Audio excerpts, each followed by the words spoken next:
اعوذ باللہ من الشیطان اللعین الرجیم بسم اللہ الرحمن الرحیم الحمد للہ رب العالمین الصلاة والسلام علی اشرف الانبیاء والمرسلین وعلی آلہ الطیبین الطاہرین المعصومین الذین اذہب اللہ عنہم الرجس وطہرہم تطہیرا اللہم صل علی محمد وآل محمد اللہم اخرجنا من الظلمات الوہم واکرمنا بنور الفہم اللہم افتح علینا ابواب رحمتک وانشر علینا خزائن علومک برحمتک یا ارحم الراحمین۔ عزیزان محترم، کتاب در جستجوی عرفان اسلامی مرحوم آیت اللہ محمد تقی مصباح یزدی کی یعنی عرفان اسلامی کی تلاش کے عنوان پر ہماری آپ کے ساتھ گفتگو جاری ہے۔ اس کتاب کی تیسری فصل کو آج ہم آپ کی خدمت میں مکمل کریں گے۔ بیان ہو رہا تھا کہ اس کتاب کی اس تیسری فصل کے آخر میں جہاں اس کتاب کا عنوان آیت اللہ مصباح یزدی نے حقیقی عرفان اسلامی کی شناخت قرار دیا اور حقیقی عرفان اسلامی کو غیر حقیقی عرفان سے جدا کرنے کے لیے شاخص اور خصوصیات کو بیان کیا، اور بیان کیا کہ حقیقی عرفان اسلامی ایسے عرفان کو کہا جائے گا جس میں 3 خصوصیات موجود ہوں۔ پہلی خصوصیت یہ کہ وہ عرفان فطرت کے مطابق ہو، دوسری خصوصیت یہ کہ وہ عرفان جامع ہونا چاہیے، اور تیسری خصوصیت یہ بیان کی کہ وہ عرفان شریعت مقدسہ مطہرہ اسلامیہ کے مطابق ہونا چاہیے۔ پس اگر ہمیں ایسا عرفان نظر آ جاتا ہے تو اس عرفان کو حقیقی عرفان کہا جائے گا۔ لہٰذا معاشرے میں موجود عرفانی گروہ، تصوف کے گروہ، فرقے جو موجود ہیں، یا عرفانی شخصیات جو معاشرے میں موجود ہیں اور عرفان کا دم بھرتی ہیں، عرفان کے نام پر وہ عرفانی مطالب کو معاشرے میں بیان کرتے ہیں، چاہے وہ ایران میں موجود ہوں، چاہے وہ عراق میں موجود ہوں، چاہے وہ پاکستان میں موجود ہوں، چاہے وہ ہندوستان میں موجود ہوں، یا دنیا کے کسی بھی خطے میں موجود ہوں، اگر ان شخصیات میں اور ان شخصیات کی تعلیمات میں یہ 3 عناصر موجود ہیں تو ان کے عرفان کو صحیح عرفان کہا جائے گا۔ اب یہاں لوگوں سوال کرتے ہیں کہ فقہا عرفان کی مخالفت کرتے ہیں، عرفانی شخصیات کی مذمت کرتے ہیں۔ تو عزیزان محترم، فقہا کی مخالفت کرنا معیار نہیں ہے۔ نہایت ہی بہترین جو معیار آیت اللہ مصباح یزدی نے بیان کیا ہے وہ 3 خصوصیات ہیں اور قرآن و سنت کے مطابق ہیں، یعنی فطرت کے مطابق ہونا چاہیے، یہ قرآنی تقاضا ہے۔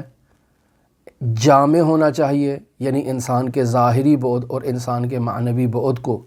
ترقی عطا کرے اور ان کو ساتھ لے کر چلے۔ انسان کے ظاہری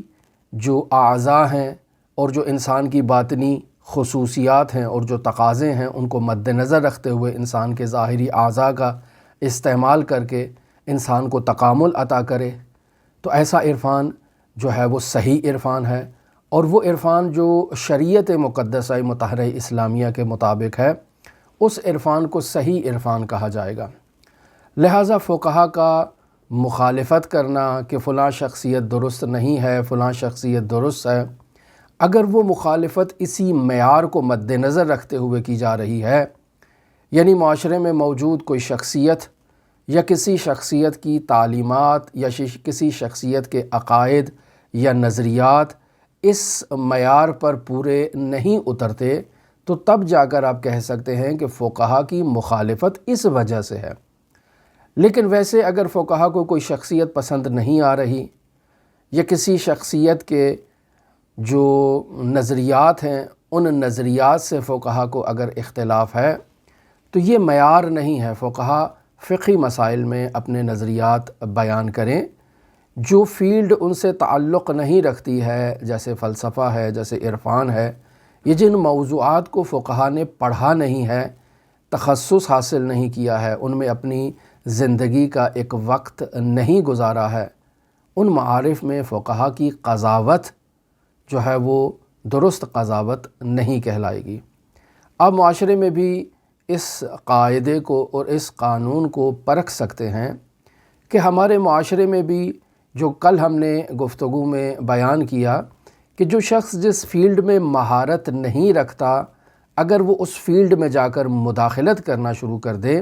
اور اس فیلڈ کے بارے میں اپنی رائے قائم کرنا شروع کر دے، تو آپ کہہ سکتے ہیں کہ ایسا فرد نامعقول قسم کا فرد ہے، ایسے فرد کی بات کی کوئی ویلیو، کوئی حیثیت نہیں ہے۔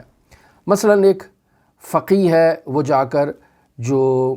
ہارٹ پیشنٹ ہے اس کا علاج کرنا شروع کر دے اور وہاں جو اسپیشلسٹ ڈاکٹر موجود ہے اس کو مشورے دینا شروع کر دے کہ آپ ایسی دوائی اگر تجویز کریں تو یہ بہتر ہے، اس طرح سے اگر علاج کریں، اس طرح سے آپ اس کا معائنہ کریں۔ یہ فقیہ اس ڈاکٹر کو اگر سمجھانا شروع کر دے تو وہ ڈاکٹر اگر تو فقیہ کا معتقد ہوگا تو خاموشی سے سنتا رہے گا، اور اگر فقیہ کا معتقد نہیں ہوگا تو وہ فقیہ سے کہے گا کہ جناب محترم، یہ اگر آپ نے علاج کرنا ہے تو جا کر اپنے مدرسے میں اور اپنے حوزہ علمیہ میں جا کر اس مریض کا علاج کریں، یہاں میں ڈاکٹر ہوں اور یہ میرا مریض ہے اور آپ کو بیچ میں مداخلت کرنے کی اجازت نہیں ہے، آپ فضول میں مداخلت کر رہے ہیں اور آپ کا یہ حیطہ کار نہیں ہے، آپ کا یہ پیشہ نہیں ہے، آپ سے مربوط بات نہیں ہے، جو بات آپ سے مربوط نہیں ہے اس میں آپ کو مداخلت نہیں کرنی چاہیے۔ اور واقعاً وہاں ڈاکٹر کی بات بالکل درست ہے۔ فقیہ جو طبابت سے آشنائی نہیں رکھتا ہے، جس کو طبابت کے مسائل کا علم نہیں ہے، جس کو دل کی بیماریوں کا علم نہیں ہے، وہ اگر دل کے بیمار کے معالجے کے لیے ڈاکٹر کو مشورہ دینا شروع کر دے تو ایسے فقیہ کو کسی جو ہے وہ ماہر نفسیات کی طرف رجوع کرنا چاہیے، چونکہ وہ بیمار ہے، اسے معلوم نہیں ہے کہ کس فیلڈ میں اسے مداخلت کرنا ہے اور کس فیلڈ میں اسے مداخلت نہیں کرنا ہے۔ اسی طرح سے فلسفہ اور عرفان جو فقیہ کا شعبہ نہیں ہے، یعنی اس کا تعلق فقہ سے نہیں ہے، فقیہ کو فلسفے کے مسائل پر اظہار رائے قائم کرنا یہ فقیہ کے شایان شان نہیں ہے، مگر یہ کہ فقیہ خود فلسفہ پڑھا ہوا ہے، فلسفی مطالب پر عبور رکھتا ہے، ماہر ہے، متخصص ہے، اور اب جا کر وہ فلسفے کو فلسفے سے رد کر رہا ہے، تو یہاں کہہ سکتے ہیں کہ ایک متخصص اسی فیلڈ کے مسائل میں اپنی تخصصی رائے کا اظہار کر رہا ہے اور وہ بالکل درست ہے اور بجا ہے۔ مگر یہ کہ ایک فقیہ آتا ہے اور وہ فقہ شیعہ کے عنوان سے فلسفے کو یا عرفان کو جو ہے وہ اس پر بحث کرتا ہے، فقہی دید بیان کرتا ہے، فقہی زاویے میں قرآن و سنت سے اس پہ دلائل لے کر آتا ہے، تو وہاں اس کی بات اس کے مقلدین کے لیے تو حجت ہو سکتی ہے اگر وہ مقلدین کے روزمرہ اعمال سے متعلق ہو،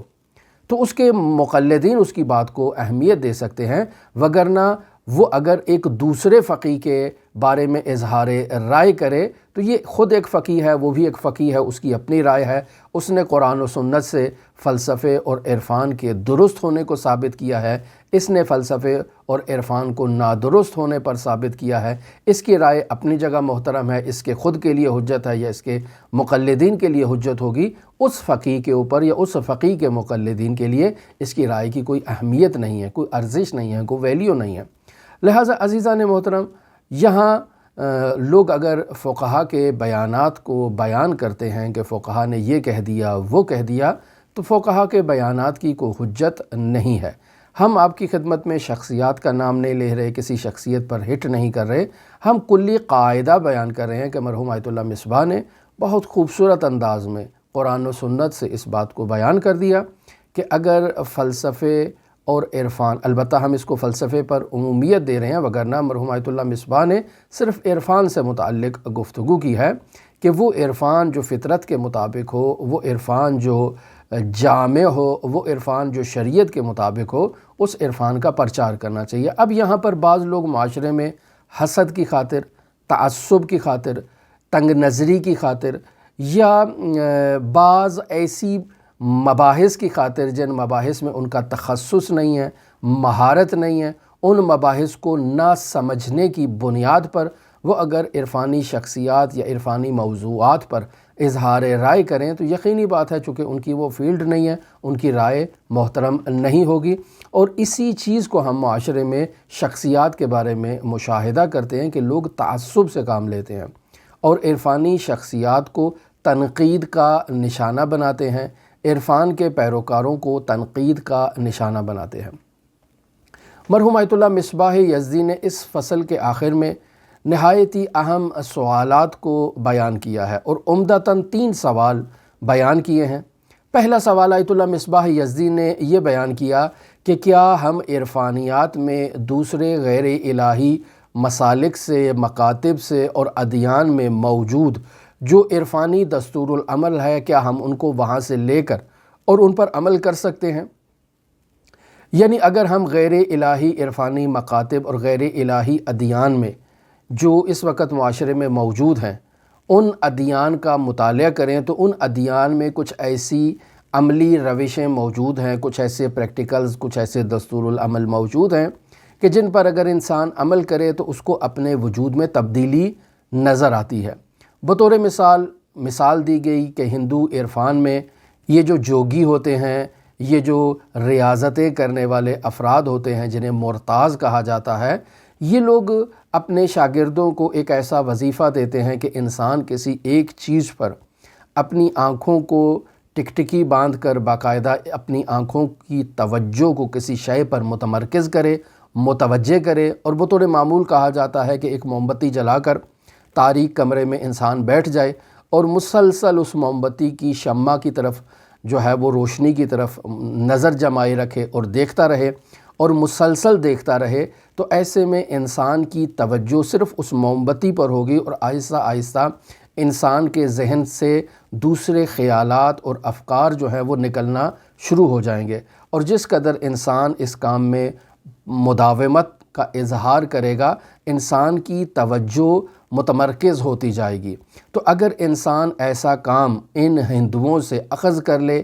اور اپنے خیالات کو کسی ایک نقطے پر متوجہ کرنے کے لیے انسان ایسا عمل کرنا شروع کرے تو اس میں کیا حرج ہے؟ کیا حرج ہے ہم دوسرے عرفانی مکاتب سے اور دوسرے ادیان سے ایسے دستور العمل کو دریافت کریں اور ان پر عمل کریں؟ اس طرح سے انسان کی روح خالص ہو جائے گی، انسان کی روح سے اور انسان کے ذہن سے جو اغیار ہیں وہ نکل جائیں گے اور انسان اپنی توجہ کو اللہ تبارک و تعالیٰ کی طرف متوجہ کرے گا۔ یہ سوال آیت اللہ مصباح نے بیان کیا۔ پھر اس سوال کے جواب میں انہوں نے فرمایا کہ دیکھیں، اللہ تک پہنچنے کے 2 راستے ہیں، ایک الہی راستہ ہے اور ایک غیر الہی راستہ ہے۔ اللہ تبارک و تعالیٰ نے اپنے تک پہنچنے کا الہی راستہ خود بیان کیا ہے، انبیاء کو بھیجا ہے، انبیاء کے ذریعے سے اللہ نے پیغامات بھیجے ہیں اور بشریت کی ہدایت کے لیے الہی پیغامات موجود ہیں۔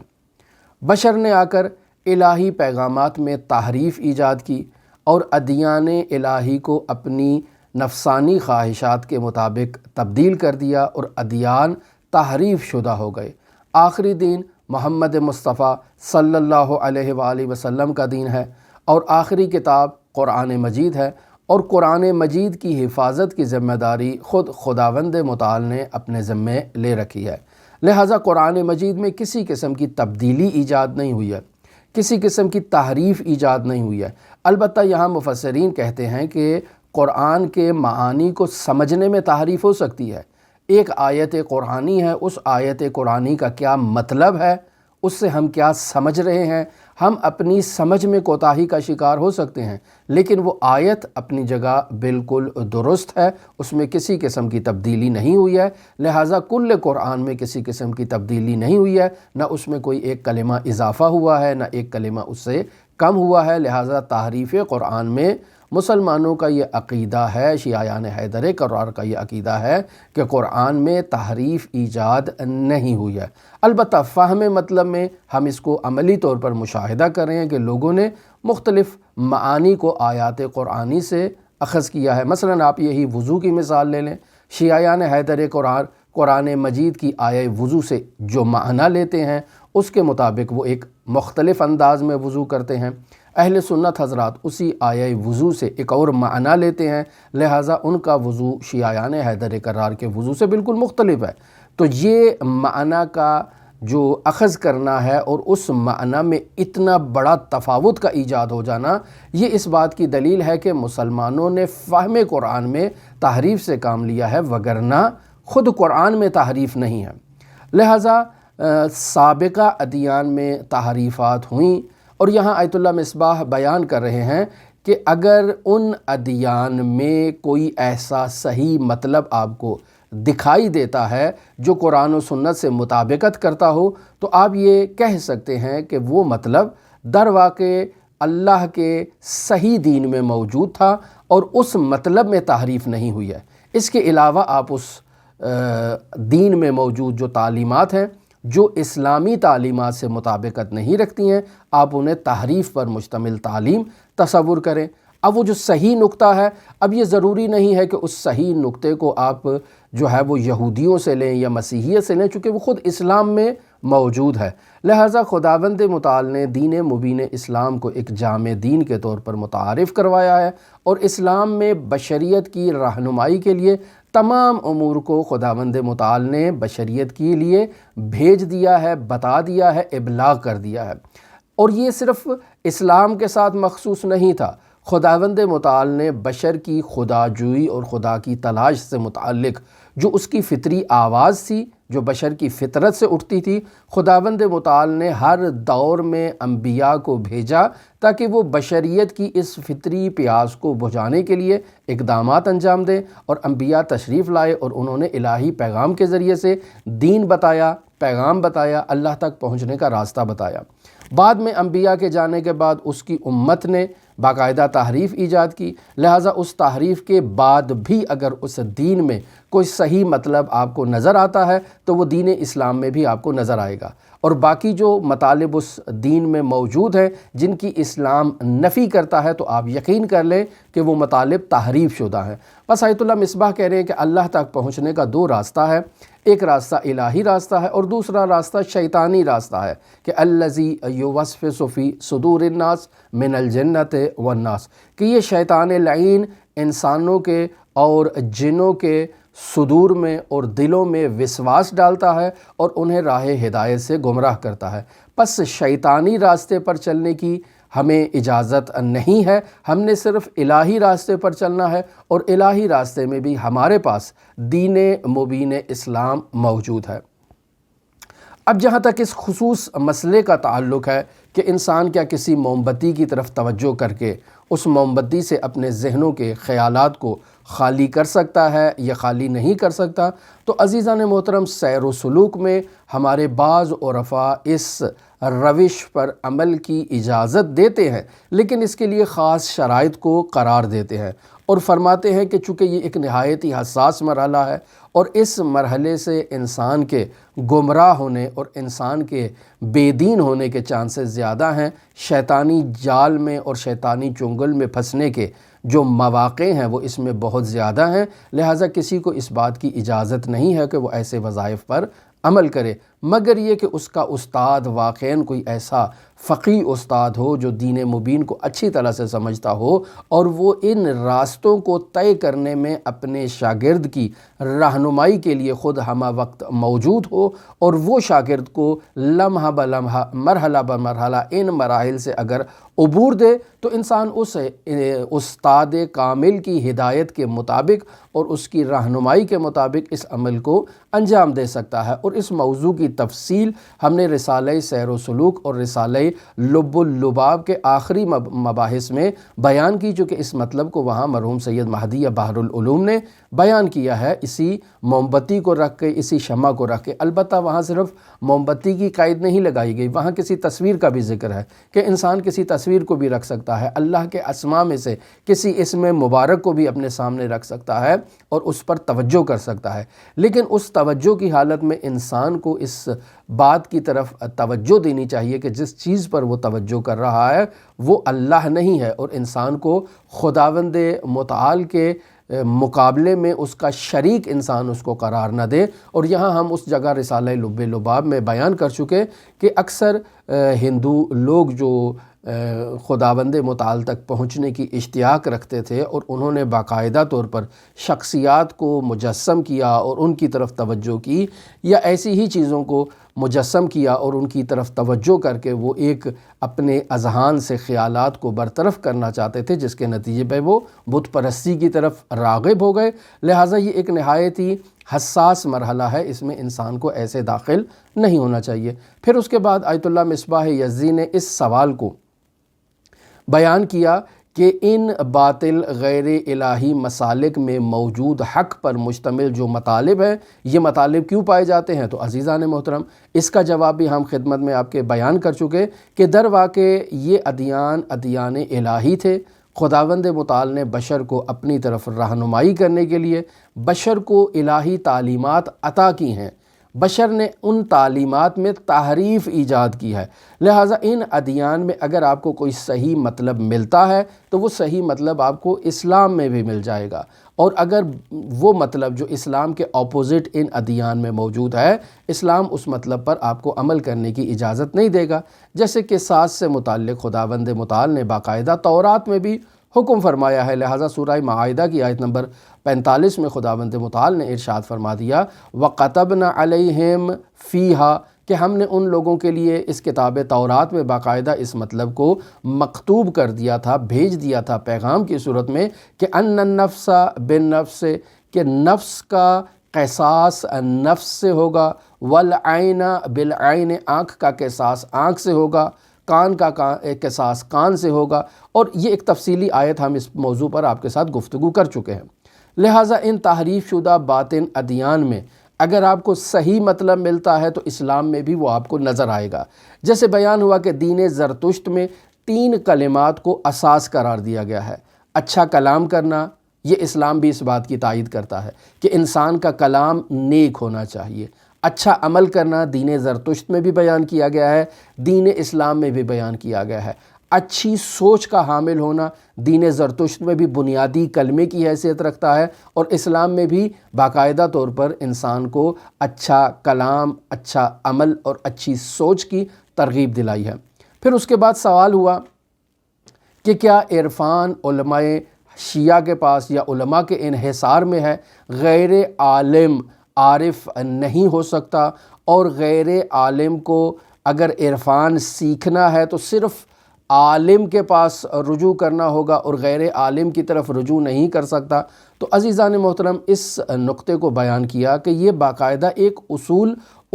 قرآنی اور اصول عقلی ہے کہ انسان کو ہر فیلڈ میں اس فیلڈ سے متعلق ماہر شخص کی طرف رجوع کرنا ہے۔ مثلا میں عالم نہیں ہوں اور مجھے علم دین حاصل کرنا ہے تو مجھے عالم دین کی طرف رجوع کرنا ہے۔ اب عالم دین کی طرف رجوع کر کے اس سے سیکھ کر اگر اب میں خود عالم بن چکا ہوں تو میں دوسروں کی بھی ہدایت کر سکتا ہوں، اب میں جاہل نہیں رہا ہوں۔ لہٰذا تمام لوگوں کی یہ ذمہ داری ہے کہ وہ ہر فیلڈ میں اس فیلڈ کے ماہر متخصص شخص کی طرف رجوع کریں، اس سے اخذ کریں، دریافت کریں۔ جب وہ عالم ہو جائیں تو وہ دوسروں کو بھی بتا سکتے ہیں۔ بس فارمولہ یہ ہے کہ ماہر کی طرف رجوع کرنا ہے، عالم کی طرف رجوع کرنا ہے، عامل کی طرف رجوع کرنا ہے، جاہل کی طرف کسی بھی فیلڈ میں رجوع کرنے کی ہمیں اجازت نہیں ہے، چاہے وہ طب ہو، چاہے وہ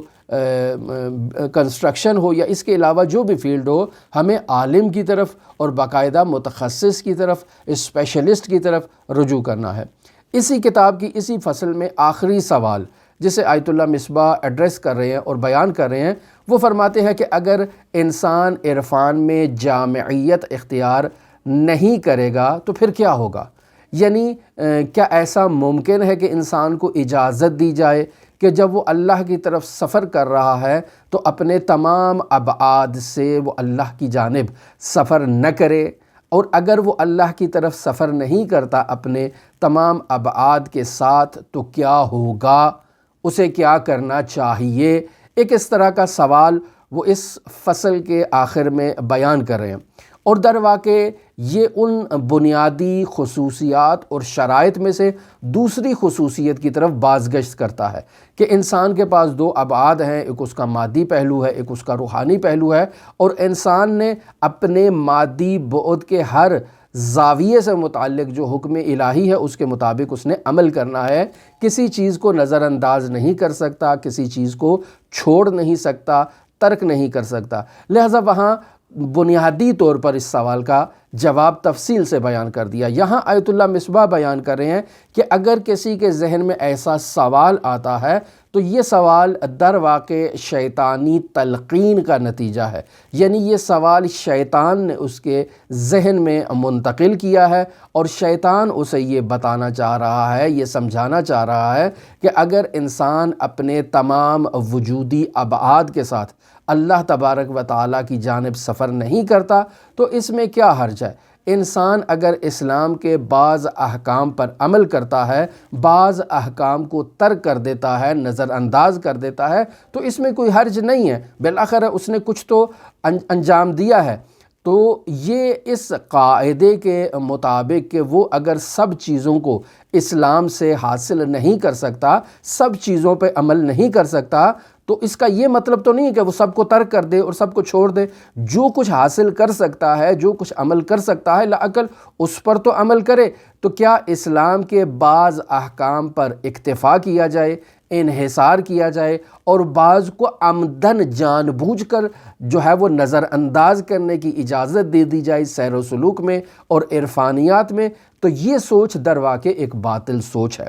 اس سوچ کا بطلان بدیہی بطلان ہے۔ واضح ہے کہ شیطان نے انسان کے ذہن میں یہ سوچ ڈالی ہے کہ بعض چیزوں پر وہ عمل کر دے، بعض چیزوں کو وہ نظر انداز کر دے اور انہیں ترک کر دے۔ لہٰذا عرفان صحیح اسلامی کی دوسری بنیادی شرط یہ بیان کی گئی کہ انسان کو اپنے تمام ابعاد سے اللہ تبارک و تعالیٰ کی جانب سفر کرنا ہے، یعنی جب اس کی شادی کی عمر ہو جاتی ہے تو اسے ازدواج کرنا ہے۔ یہ اسلام کا حکم ہے۔ عرفان بھی یہی کہتا ہے کہ ایک عارف کو شادی کرنی چاہیے،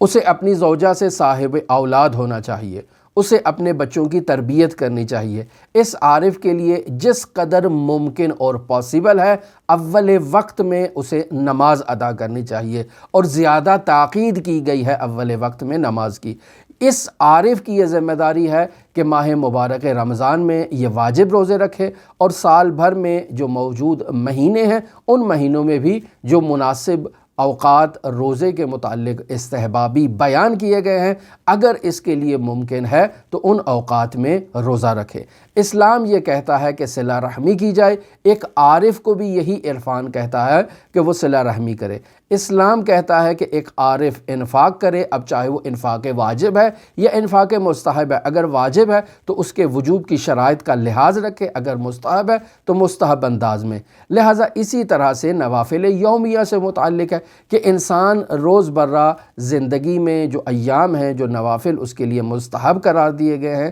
انسان ان نوافل کو اگر اس کے پاس وقت موجود ہے تو بہت تاکید کی گئی ہے کہ انسان ان نوافل کو ادا کرے۔ اسی طرح سے نماز تہجد کی ادائیگی پر تاکید کی گئی ہے، اللہ سے مناجات پر تاکید کی گئی ہے۔ معصور دعائیں جو حضرات اہل بیت علیہ الصلوۃ سے نقل ہوئی ہیں، معصور اذکار جو اہل بیت علیہ الصلوۃ سے نقل ہوئے ہیں، ایک عارف کی یہ ذمہ داری ہے کہ وہ ان پر عمل کرے۔ پس ان تمام امور اور مسائل میں ایک عارف اپنے شرعی وظیفے پر عمل کرے گا، اور تمام جو وجودی ابعاد ہیں ایک انسان کے، ان کے ساتھ اللہ کی طرف سفر کرنے کا مطلب یہی ہے کہ شریعت نے انسان کے ذمے جو وظیفہ لگا رکھا ہے، انسان اس وظیفے کو ادا کرے۔ اب ایک عارف کہتا ہے کہ میں روزہ رکھنے میں دلچسپی نہیں رکھتا ہوں، تو کیا ایسا پاسبل ہے کہ میں روزہ نہ رکھوں؟ ماہ مبارک رمضان میں مجھے چھوٹ مل جائے، میں صرف نماز پڑھوں اور مجھے نماز کی اجازت دے دی جائے؟ تو یہ سوچ شیطانی سوچ ہے۔ ایک عارف کو یہ ذہن میں شیطان وسوسہ ڈالتا ہے کہ مجھے نماز تہجد پڑھنا ہے، قرآن کی تلاوت کرنا ہے، لہٰذا میں تمام رات بیدار رہتا ہوں، نماز تہجد پڑھتا ہوں، تلاوت قرآن کرتا ہوں، لیکن اذان صبح سے پہلے میں سو جاتا ہوں۔ میں نے اتنی تو عبادت کر لی ہے، 4 گھنٹے 5 گھنٹے تمام رات میں نے اللہ کی عبادت کیا ہے، اب اگر میں نماز فجر نہیں بھی پڑھوں گا تو کیا حرج ہے؟ کیا ایک عارف ایسی سوچ رکھ سکتا ہے؟ تو یہاں آیت اللہ مصباح واضح اس جواب میں بیان کر رہے ہیں کہ یہ سوچ شیطانی سوچ ہے۔ ایک انسان کہتا ہے کہ میں ظہر کے نوافل اور عصر کے نوافل جو 8 رکعات میرے لیے ہیں، میں ان کو پڑھ لیتا ہوں، تو 4 رکعت اگر میں نماز ظہر یا نماز عصر نہیں پڑھوں گا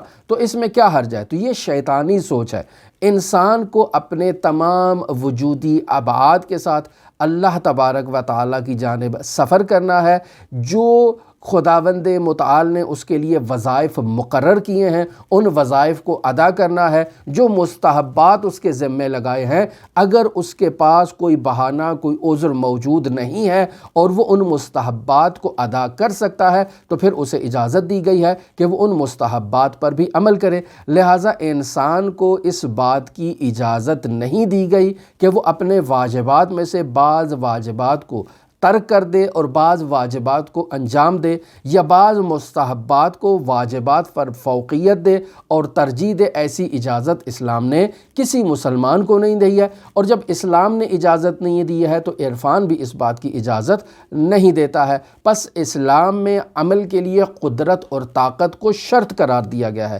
اگر ایک انسان طاقت رکھتا ہے، قدرت رکھتا ہے، تمام رات بیدار رہ کے اللہ کی وہ عبادت کر سکتا ہے، تو اسلام کے اس حکم کے مطابق انسان کی یہ ذمہ داری ہے کہ وہ تمام رات اللہ تبارک و تعالیٰ کی عبادت کرے۔ لیکن اگر انسان کو خوف ہے کہ وہ رات کے پہر میں اگر بیدار ہوگا تو صبح نماز فجر نہیں پڑھ سکتا، تو یہاں نماز فجر اور شب بیداری اور تلاوت قرآن میں سے اگر کسی ایک چیز کو انتخاب کرنا ہے تو نماز فجر جو ہے وہ اولویت رکھتی ہے۔ لہٰذا عزیزان محترم، اگر کسی شخص میں مشکلات ہیں، بیماری ہے، شوگر ہے، بلڈ پریشر کا مریض ہے، یا کوئی ایسا مرض رکھتا ہے کہ جس کے باعث وہ روزہ نہیں رکھ سکتا، تو یہاں فقہ اسلامی کے مطابق اس کے اوپر روزہ نہیں ہوگا، چونکہ یہاں قدرت موجود نہیں ہے، طاقت موجود نہیں ہے، وہ مریض ہے اور مریض پر حرج موجود نہیں ہے، وہ استثناء رکھتا ہے، طبیب اس کو اجازت دے رہا ہے، تو اللہ بھی اس کو اس بات کی اجازت دے رہا ہے کہ تمہارے لیے دشواری ہے۔ لہٰذا تمام وجودی ابعاد کے ساتھ اللہ کی جانب سفر کرنے کا مطلب یہ ہے کہ انسان اللہ کے تمام احکام کی رعایت کرے، واجبات پر عمل کرے اور محرمات کو ترک کرے۔ لہٰذا سیر و سلوک کا بنیادی وظیفہ جسے باقاعدہ تمام فقہائے شیعہ بیان کرتے ہیں، اور ملا حسین قلی حمدانی نے بھی اپنے مراقبے میں اس بات کی تاکید کی ہے کہ انسان واجبات پر عمل کرے، محرمات کو ترک کرے۔ مرحوم آیت اللہ بہجت کا سلوکی وظیفہ بھی یہی تھا، واجبات پر عمل کرو اور محرمات کو ترک کرو۔ لہٰذا اس فیلڈ میں انسان کو اگر کوئی سیر و سلوک میں آنا چاہتا ہے تو اسے واجبات پر عمل کرنا ہے، محرمات کو ترک کرنا ہے۔ اکثر 99% افراد جو سیر و سلوک کی خواہش رکھتے ہیں وہ اس فیلڈ میں کوتاہی کا مظاہرہ کرتے ہیں، لیکن ان کی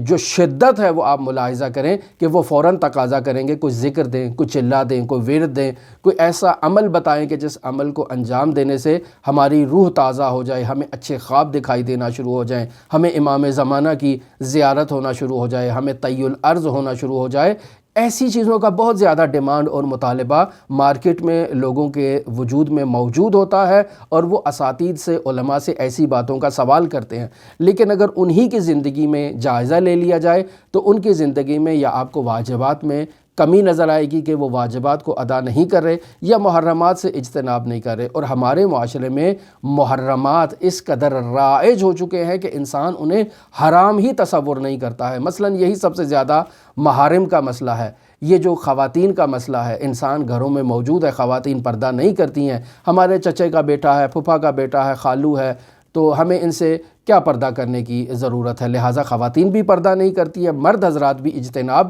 نہیں کرتے ہیں، اسی طرح جو ہے وہ بغیر پردے کے خواتین سامنے آ جاتی ہیں۔ پھر انسان کہتا ہے کہ میں عارف کیوں نہیں بنتا ہوں، مجھے اچھے خواب کیوں دکھائی نہیں دیتے ہیں؟ عزیزان محترم، جب تک معنی موجود ہے، اس معنی کو جب تک آپ برطرف نہیں کریں گے، جب تک خواتین اپنے حجاب اسلامی کی رعایت نہیں کریں گی، جب تک مرد ان نامحرم خواتین سے خود کو پوشیدہ نہیں کریں گے، ان کی طرف نگاہ کرنے سے اپنی آنکھوں کی حفاظت نہیں کریں گے، تب تک وہ کیسے کہہ سکتے ہیں کہ ہم جو ہے وہ سیر اللہ میں کامیابی حاصل کر رہے ہیں یا ہم اللہ کی طرف سفر کر رہے ہیں۔ لہٰذا عزیزان محترم، یہ وہ بنیادی چیز ہے کہ اگر انسان اللہ تبارک و تعالیٰ کی جانب سفر کرنا چاہتا ہے، کمال انسانیت میں اوج اختیار کرنا چاہتا ہے، تو ایسے انسان کے لیے ضروری ہے کہ وہ واجبات پر عمل کرے اور محرمات کو ترک کرے۔ اور اسی واجبات پر عمل اور محرمات کو ترک کرنے کو بزرگان نے ان الفاظ کے ساتھ بھی بیان کیا ہے کہ گویا ایسے ہے جیسے انسان اپنی پلکوں سے پہاڑ کو توڑے۔ اگر پہاڑ کو ان پلکوں سے توڑنا ممکن ہے تو انسان کے لیے ایسے ہی سیر اللہ کا سفر کرنا ممکن ہو جائے گا۔ لہٰذا بہت دشوار ہے سیر اللہ کی جانب سفر کرنا، اللہ تبارک و تعالیٰ کی جانب سفر کرنا۔ اس راہ میں بہت سی دشواریاں موجود ہیں، بہت سی تکالیف موجود ہیں۔ انسان چاہتا ہے اولیاء الہی کے مقام پر فائز ہو، تو ایسے مقام پر فائز ہونے کے لیے انسان کو آئس کریم کھلا کر پہنچا دیا جائے گا، ایسا نہیں ہے۔ انسان کو زحمت اٹھانا پڑے گی، نہایت ہی مشقت اٹھانا پڑے گی، نہایت ہی محنت کرنا ہوگی، اور ان تکالیف کے بعد انسان بلند مقام پر پہنچ سکتا ہے۔ یہاں اس فصل کے آخر میں آیت اللہ مصباح یزدی مرحوم سعدی سے ایک شعر کو نقل کر رہے ہیں۔ شعر میں یوں کہا گیا ہے، با برد رنج گنج میسر نہ می شود، یعنی اگر انسان دشواری برداشت نہیں کر سکتا، مشقت نہیں اٹھا سکتا، تکلیف نہیں اٹھا سکتا، اور وہ چاہتا ہے گنج تک پہنچ جائے، خزانے تک پہنچ جائے، تو خزانے تک پہنچنے کے لیے تو انسان کو رنج برداشت کرنا ہوگا، تکلیف اٹھانا ہوگی، محنت کرنا ہوگی، زمین کو کھودنا ہوگا، پہاڑوں کو کھودنا ہوگا۔ خزانے تو بالآخر کانوں میں چھپے ہوتے ہیں، تو انسان کو کان کنی کرنا ہوگی اگر خزانہ چاہتا ہے۔ تو با بردن رنج گنج میسر نہ می شود، تو اگر انسان گنج تک پہنچنا چاہتا ہے تو با برد رنج، رنج کو انجام دینے کے بعد گنج جو ہے وہ میسر ہوگا، اس کے بغیر گنج میسر نہیں ہوگا۔ مزد آن گرفت جان برادر کے کار کرد، سعدی کہہ رہا ہے کہ نتیجہ اس شخص کو ملے گا، اے میرے بھائی کے بیٹے، اے جان برادر، نتیجہ اس کو ملے گا کہ کارکرد، جس نے کام کیا ہو۔ پس یہ سوال کرنا کہ ہم اپنے تمام وجودی ابعاد کی کو ساتھ لے کر اللہ کی جانب سفر نہیں کر سکتے، تو کیا ہم بعض مسائل کو اپنائیں، بعض مسائل کو ترک کر دیں جان بوجھ کر؟ تو یہ ایک شیطانی سوچ ہے۔ انسان اگر اللہ کی جانب سفر کرنا چاہتا ہے تو اسے اپنے تمام وجودی ابعاد کو مد نظر رکھتے ہوئے پیوستہ مسلسل جد و جہد کرنا ہے، امید کا دامن تھامنا ہے، اور اللہ تبارک و تعالیٰ پر توکل کرتے ہوئے انسان کو آگے سفر کرنا ہے۔ اگر ایسا انسان کرنے میں کامیاب ہو جائے تو امید رکھے اللہ تبارک و تعالیٰ سے کہ جس نے تمام عرفاء کو اپنی زیارت کرائی ہے وہ ہمیں بھی اپنی زیارت کی طرف متوجہ کروائے گا اور اپنی زیارت کروائے گا۔ پس ہماری طرف سے حرکت ہونی چاہیے، اللہ تبارک و تعالیٰ خود بخود برکت عطا کرے گا اور کامیابی عطا کرے گا۔ لہٰذا عزیزان محترم، واجبات پر عمل اور محرمات کو ترک کرنا عرفان شیعی فقاہتی میں تمام فقہا نے سیر و سلوک میں بنیادی وظیفہ قرار دیا ہے۔ یہ فصل آج ہم نے آپ کی خدمت میں کمپلیٹ کر دی۔ انشاءاللہ آئندہ فصل کہ جس میں باقاعدہ عرفانی مقامات تک پہنچنے کے راستے کو آیت اللہ مصباح بیان کر رہے ہیں، اور باقاعدہ طور پر عرفان شیعی فقاہتی میں باقاعدہ اس کا آغاز کر رہے ہیں کہ عرفانیات میں اگر کوئی شخص اللہ تک پہنچنا چاہتا ہے تو اسے کس راستے کو اپنانا ہے اور کس طرح سے اس راہ عرفان پر چل کے بلند معنوی مقامات حاصل کرنا ہے۔ انشاءاللہ اس چوتھی فصل کا آغاز ہم آپ کے ساتھ کریں گے، لیکن ایام فاطمیہ ہیں، حضرت صدیقہ طاہرہ فاطمہ زہرا سلام اللہ علیہا کی مظلومانہ شہادت کے ایام ہیں۔ اول تو سب سے پہلے ان ایام کی مناسبت سے حضرت صاحب العصر والزمان کی بارگاہ میں تعزیت پیش کرتے ہیں، خدا مؤمنین کی بارگاہ میں بھی تعزیت پیش کرتے ہیں۔ لہٰذا ان ایام کے احترام میں ہم اپنے آئندہ دروس کو مختصر کریں گے اور کوشش کریں گے کہ ان ایام میں 5 منٹ 10 منٹ حضرت صدیقہ طاہرہ فاطمہ زہرا سلام اللہ علیہا سے متعلق بھی کچھ مطالب اور کچھ عرائض آپ کی خدمت میں مستقل اور جدا گانہ طور پر بیان کریں، تاکہ ان ایام میں ہم بھی حضرت صدیقہ طاہرہ کے فرش عزا میں شامل ہو سکے۔ ہماری دعا ہے کہ خداوند متعال ہم سب کی عزاداریاں قبول فرمائے۔ ہماری دعا ہے کہ خداوند متعال ہمیں اپنی طرف ہدایت عطا فرمائے، اپنی معرفت عطا فرمائے، ہماری دستگیری فرمائے۔ ہماری دعا ہے کہ خداوند متعال ہمارے دستگیر منجی عالم بشریت حضرت صاحب العصر والزمان کے ظہور میں تعجیل فرمائے، ہمیں حضرت کے اصحاب و اعوان و انصار میں شمار فرمائے، اور آپ تمام عزیزان کی جانب سے امام رؤوف کی بارگاہ میں تعزیت بھی پیش کریں گے، اور آپ سب کے لیے نائب الزیارہ بھی ہیں اور دعاگو بھی ہیں۔ اللہم صلی علی محمد و آل محمد وعجل فرج قائم آل محمد۔